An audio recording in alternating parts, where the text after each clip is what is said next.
नमस्कार, मैं डॉक्टर विनय Gupta Kaithal breaking TV से। किसी को शारीरिक और मानसिक रूप से अक्षम कह देना बहुत आसान होता है, लेकिन असल में अक्षम वो व्यक्ति होता है जो नॉर्मल यानी कि अपने आप को पूरी तरह से ठीक कहते हुए भी कुछ नहीं कर पाता। लेकिन इस समय हमारे साथ मौजूद हैं कैथल के छोटू राम स्टेडियम के दो ऐसे बच्चे जिन्हें शारीरिक रूप से अक्षम कहना शायद अपने आप में ही बहुत बड़ा पाप होगा।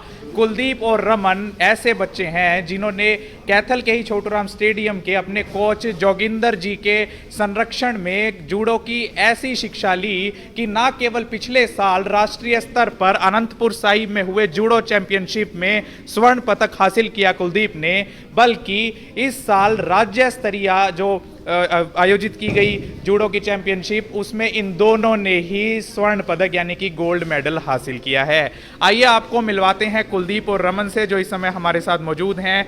लेकिन मैं ये कहूँगा कि आप ये देखिए कि इन दोनों में ही जो बोलने और सुनने की क्षमता नहीं है, लेकिन इनमें ऐसी क्षमता है जो इन लोगों को, इन बच्चों को औरों से अलग बनाते हैं। आप देख पा रहे हैं किस तरह से इस छोटू राम स्टेडियम में जूडो की क्लास आयोजित की जा रही है। यानी कि वो लोग जो ये कहते हैं कि सरकार किसी प्रकार की सुविधा मुहैया नहीं करवाती है स्पोर्ट्स के लिए, वो देख सकते हैं कि किस तरह से अक्षम कहे जाने वाले बच्चे भी यहाँ पर प्रशिक्षण लेकर न केवल सक्षम बनते हैं बल्कि मेडल जीतने की काबिलियत भी रखते हैं। इस समय हमारे साथ मौजूद हैं सरकारी कोच। जी हाँ, जिन सरकारी कोच को अक्सर हम ये कहकर नकार देते हैं कि शायद ये ट्रेनिंग अच्छे तरह से नहीं देते होंगे, लेकिन जोगिंदर जी ने साबित कर दिया कि वो किस तरह से अपनी ट्रेनिंग से अक्षम कहे जाने वाले बच्चों को भी मेडल जीतने लायक बना देते हैं। नमस्कार। नमस्कार सर। जी सर, किस तरह से आप लोगों ने इनको ट्रेन किया और क्या परेशानियां आई और मेडल जीतने पर क्या कहना है? सर पहले तो मैं आपको थैंक यू, आप यहाँ उन बच्चों के लिए इंटरव्यू लेने के लिए आए और आपका चैनल का धन्यवाद। इन बच्चों को सर बहुत ज़्यादा मेहनत करनी पड़ी हमने। इनको सुनने की और बोलने की दिक्कत है। स्टार्टिंग में जब ये आए हमें इनको इशारे में बताना पड़ता था। जैसे हम नॉर्मल बच्चे हैं, हम उसको बोल के बता देते हैं, वो पकड़ जाता है। लेकिन इन बच्चों को बार बार बोलना पड़ता है, इनको सुनता नहीं है। इशारे में डेमोस्ट्रेशन दे दे के इनको हमने ट्रेनिंग की है और ये 2 साल से मेरे पास प्रैक्टिस कर रहे हैं। ये कुलदीप है, पिछले साल भी ये नेशनल में गया था, मेडल लेके आया था। दोनों बच्चे गए थे, ये थोड़ा लूज हो गया था। अब की बार ये उससे ज़्यादा तैयारी है और गोल्ड मेडल लेके आएंगे। तो आपको लगता है कि अक्सर कहा जाता है कि जिन व्यक्तियों के पास या बच्चों के पास एक क्षमता कम होती है, दिव्यांग होते हैं, तो उनमें सीखने की क्षमता ज़्यादा होती है, तो हाँ, क्या इन्होंने जल्दी सीखा? हाँ सर, ये बहुत अच्छी बात कही आपने ना। जो ऐसे बच्चे होते हैं ना, एक्स्ट्रा ऑर्गेनिक बच्चे हैं ये, इनको थोड़ा सा बताने के बाद ना पकड़ बहुत अच्छी इनकी, ये लगनशील है। इनको पता है हमारे इस फ्यूचर में हमारा कुछ ना कुछ हो सकता है, तो जॉब मिल सकती है, या जैसे हम नॉर्मल बच्चे हैं उनके कंपटीशन ज़्यादा है। तो इन बच्चों ने अपने आप को इतना बनाया है, मजबूत किया है और हमारे स्टेट लेवल पे जाके इन्होंने गोल्ड मेडल हासिल किया है। तो अब कब अगली प्रतियोगिता है ये? अब आगे भी कहीं पे किसी उसमें प्रतियोगिता में? हाँ, अब ये ना नेशनल लेवल के लिए जाएंगे। 20 से 22 तारीख लखनऊ के अंदर टूर्नामेंट है, जहाँ पूरा इंडिया के बच्चे आएंगे वहाँ पर। और मैं उम्मीद है आपके बार इनकी प्रैक्टिस को देखते हुए ना, क्योंकि 3 टाइम प्रैक्टिस की उन्होंने, सुबह 2 घंटे, सुबह 2 घंटे, दोपहर को 3 घंटे शाम को, और गोल्ड मेडल लेके आएंगे। तो सर अक्सर कहा जाता है कि सरकार की ओर से जो प्रशिक्षण केंद्र है वो सही नहीं होता है, सुविधाएं सही नहीं होती हैं, इस पर आपका क्या कहना है? उनको क्या आप जवाब देना चाहेंगे उन लोगों? नहीं सर, सरकार की तरफ से बहुत सारी सुविधा मिल रही है इन्हें। ऐसी सुविधा मैं कहूँ पहले थी नहीं।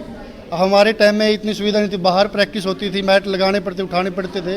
या जिम की सुविधा भी है, पंख की सुविधा है, मैट की सुविधा है, ऐसी कोई भी वो नहीं है। हमने डिमांड करनी है, तुरंत 10 दिन के अंदर हमारे पास सुविधा पहुंच जाती सभी। तो और जो बच्चे जो अक्षम होने की वजह से या जानकारी ना होने की वजह से वो यहाँ नहीं पहुँच पाते हैं, उनके लिए क्या संदेश है? मैं चाहूँगा सर, ऐसे बच्चे ना अगर कुछ कामयाबी बनना चाहते हैं तो उन्हें आना चाहिए, इधर प्रैक्टिस करनी चाहिए। हम उनका वही बात है, उनको ट्रेन करेंगे और उनको नौकरी तक पहुँचाएंगे, उनके भविष्य के उज्जवल भविष्य की कामना करेंगे। जी, आपने नौकरी की बात की। मैं तो कहूँगा कि एक डॉक्टर होने के नाते कि स्वास्थ्य भी बहुत ज़रूरी है। उन बच्चों से, उन पेरेंट्स से क्या अपील करेंगे? क्या प्रोसेस है कि यहाँ के जो शहर के बच्चे हैं, आम बच्चे, चाहे वो प्राइवेट स्कूल में पढ़ते हो या सरकारी स्कूल में, कैसे आप तक पहुँचे और यहाँ पर अपना ये प्रशिक्षण स्टार्ट कर सके किसी भी गेम में? सर ये ना हमारे ना स्टार्टिंग से जैसे हमारे सेंटर चल रहे हैं, किसी स्कूल में कोई बच्चा जा रहा है, वहाँ से कोई मेडल जीत के लाया, तो उनको पेरेंट्स को जैसे मीटिंग होती है, तो स्कूल का नाम होता है, अखबार में आता है, तो वीडियो वगैरह देखते हैं बच्चे, और फिर स्कूल से बच्चे फिर वहाँ आते हैं पूछने के लिए। सारा हमारा कैथल एरिया से हमारे बच्चे आते हैं, गांव से भी बच्चे आते हैं। और हमारे सोंगुल गांव से बहुत अच्छा सेंटर चला है, जहाँ पर कम 40-50 बच्चे इंटरनेशनल लेवल पे भी खेल रहे हैं। और मेडल लेके आए अपने देश के लिए। जी, तो ये थे कुलदीप और रमन। उनको तो सराहना हम अभी करते हैं, मिलते हैं कुलदीप से। जी कुलदीप, क्या बताना चाहेंगे आप, बोलिए। नाम बताइए। लमन। रमन जी, तो आपको कैसा लग रहा है ये प्रतियोगिता जीत के? बहुत अच्छा। बहुत अच्छा लग रहा है। अच्छा, तो आपने देखा कि किस तरह से इन्होंने बोलने की, बताने की कोशिश की। क्या नाम है आपका? हाँ, अच्छा, तो आपने देखा कि ना केवल कुलदीप और रमन सराहना के योग्य हैं, बल्कि सराहना के योग्य इनके कोच जोगेंद्र जी भी हैं, जिन्होंने ना केवल इन मेडल्स को जितवा कर इन बच्चों को, कुलदीप और रमन को, ना केवल इस सेंटर का बल्कि पूरे जिले का भी नाम रोशन किया है। कैथल ब्रेकिंग टीवी की ओर से भी कुलदीप, रमन और जोगेंद्र जी को हार्दिक बधाई और आने वाली प्रतियोगिताओं के लिए भी हार्दिक शुभकामनाएं। ये थी खास पेशकश कैथल ब्रेकिंग टीवी की। मैं डॉक्टर विनय गुप्ता, अपने कैमरामैन नसीब सैनी के साथ।